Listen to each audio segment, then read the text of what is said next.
بسم اللہ الرحمن الرحیم۔ صدقے کے بارے میں اکثر عوام یہ بھی سوال کرتے ہیں کہ صدقہ کس چیز کا دینا چاہیے،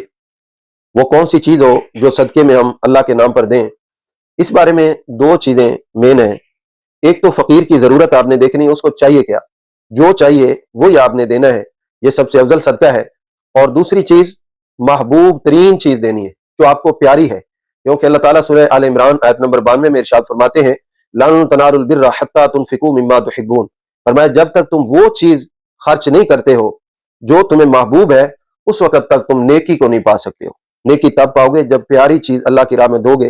اور دوسری بات، ہمارے ہاں ایک صدقہ مشہور ہے شاپر والا، یہ جو شاپر گھما کے پلوں پہ کھڑے ہوتے ہیں، پھینکتے ہیں اور اس کو ہاتھ لگانے کو دل نہیں کرتا، یہ صدقہ نہیں کرنا چاہیے، کیونکہ اللہ تعالیٰ نے سورہ بقرہ آیت نمبر 267 میں ارشاد فرمایا کہ بری چیز صدقے کے لیے استعمال نہ کرو الا ان تغمضوا فی، فرمایا وہ ایسی چیز ہے کہ تم بڑی مشکل سے آنکھیں بند کر کے اس کو ہاتھ لگاتے ہو اور لوگوں کے لیے جناب وہ صدقہ ہے، اللہ کے نام پہ دے رہے ہو، خدا کا خوف کریں، ایسی چیز اللہ کے نام پہ نہ دیں۔ اللہ کے نام پر اچھی چیز دینی ہے، محبوب چیز دینی ہے، پیاری چیز دینی ہے جو آپ کو پیاری ہے، کیونکہ آپ اللہ کے نام پہ دے رہے ہیں، پھر ہی آپ کا صدقہ اللہ کی بارگاہ میں مقبول ہوگا۔